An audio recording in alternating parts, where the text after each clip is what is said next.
était une fois des familles au bord de la crise de nerfs, sauvées in extremis par le jeu, parce que quoi de mieux pour redonner le sourire à nos enfants, sauf qu'en avoir toute une panoplie à la maison, ça coûte un bras. Or, mon petit doigt m'a dit que notre invité a eu une rudement bonne idée de nous les louer, ces jeux, ces jouets, design, hyper bonne qualité, super variés en plus. Ça se passe pour l'invention à Vierzon, ça s'appelle Libellou, alors là c'est pour tout Internet et c'est pour tout le monde, et notre invité s'appelle Morgane Longo, bonjour. Bonjour. Bonjour Morgane. Bonjour. Alors avec Libellou, vous nous louez quoi exactement? J'ai dit des jeux, des jouets, c'est vaste. Quoi exactement? Alors en effet, c'est vaste parce que le catalogue est vaste. Aujourd'hui, on a à peu près 600 références. On avait commencé sur du petit âge, 0-6 ans. Et là, on élargit pour les plus grands également les jeux familiaux. Donc des hochets, oui. des hochets, des mobiles d'éveil, des jeux de société, des puzzles.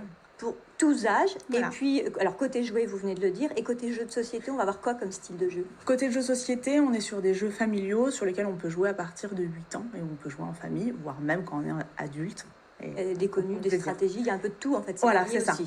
Exactement, c'est varié aussi et notre gamme tend à s'élargir sur la partie adulte puisqu'en fait les parents ont aussi retrouvé le goût du jeu ces dernières années et aiment pouvoir le partager avec cette dernière année enfants. Très spéciale, mais particulièrement coup, sur la ça a dernière déclenché des trucs. Pour vous aussi, on va le voir tout à l'heure.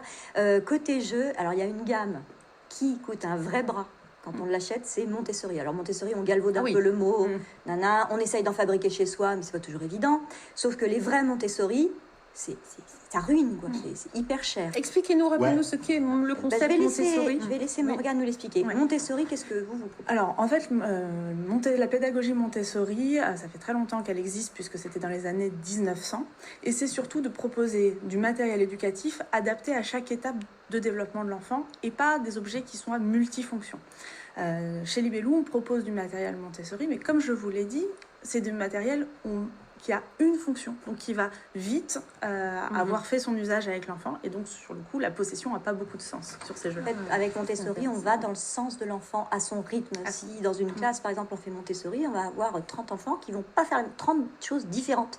S'ils ont envie de faire des maths, ils vont faire des maths à cet instant. S'ils veulent prendre un an d'avance parce qu'ils sont prêts, ils le prendront. S'ils veulent être tranquillou, confort et qu'ils ont besoin encore un petit peu de temps pour apprendre à lire, par exemple, ils vont le prendre. On va à leur rythme et du coup, ils apprennent. Là pour c'est jouissif pour eux parce que c'est plaisir. L'apprentissage ne devient que plaisir. Voilà. Mais de toute façon, je pense qu'on a tous fait l'expérience d'un apprentissage qui a été spontané et qu'on a aimé apprendre, et donc on a appris beaucoup plus vite. Complètement. Et un apprentissage un peu traumatisant. En fait, on lui suggère et puis il va le chercher lui-même. Et alors là, ça devient. On se saisit de ses élans naturels.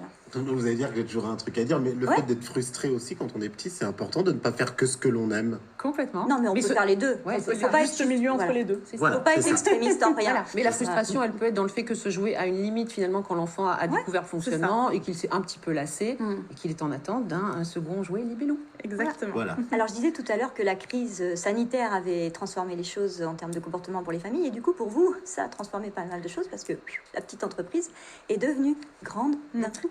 Alors c'est vrai qu'on a lancé en janvier 2019, quand il y a eu le confinement en 2020, en avril, et qu'on a trouvé, fin mars, et on a trouvé, tous les enfants de France se sont retrouvés à la maison, forcément la demande a été là de plus importante.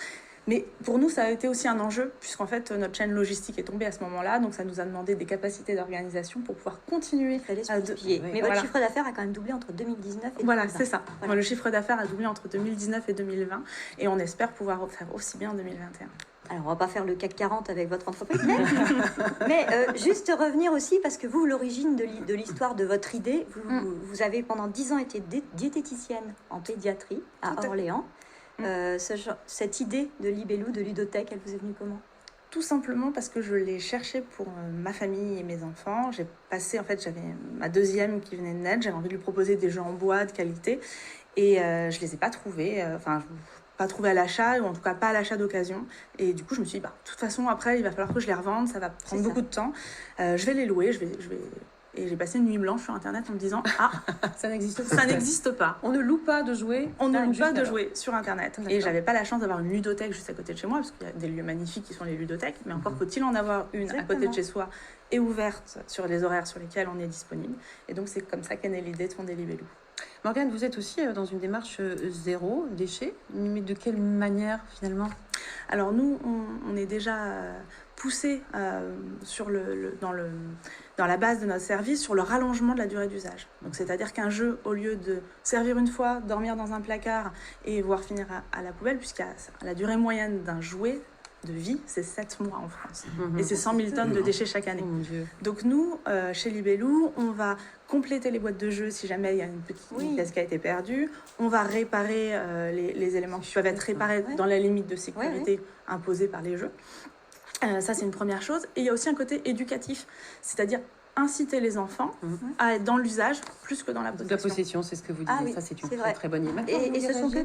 Oui, j'allais poser une question. Vous qui avez utilisé cette pratique avec vos enfants, est-ce que vous avez constaté dans leur mode de fonctionnement, qu'est-ce que ça leur a apporté? Qu'est-ce qui diffère chez eux, peut-être que chez un autre enfant ils ont le magasin entier, alors... Non, mais en fait, si, c'est quand même intéressant parce que ça leur montre à quel point un objet est là pour prendre du plaisir ou pour avoir un but sur un moment donné et qu'après, il va falloir le passer à quelqu'un d'autre. Ce qui a peu l'habitude jusqu'ici sur les jeux, mais qui est très habituel sur les livres notamment, avec les enfants qui fréquentent les bibliothèques. Donc, on est dans le partage. On est dans le partage et sur le fait de se dire, cet objet, il aura une autre vie après moi. Ouais, c'est vrai. Et ce sont des marques, je précise, européennes, on parlait de l'engagement éco-responsable, qui ont elles-mêmes un engagement éco-responsable. Exactement. Là, vous faites force de ça aussi. Il y a le site internet, bien sûr, qui est ouvert à toute la France. J'imagine que tout le monde vous commande de partout des locations de jouets. D'ailleurs, combien de temps on peut le garder en famille? En fait, justement, notre spécificité, c'est que quand on est parent, qu'on a des enfants en bas âge notamment, le planning glisse et donc on ne voulait pas une durée de location fixe. C'est-à-dire, vous sélectionnez les jeux, vous les recevez et vous les renvoyez quand vous n'en avez plus besoin. Il n'y a pas de durée de location prédéfinie. Ça, c'est vraiment... C'est en plus pas mal.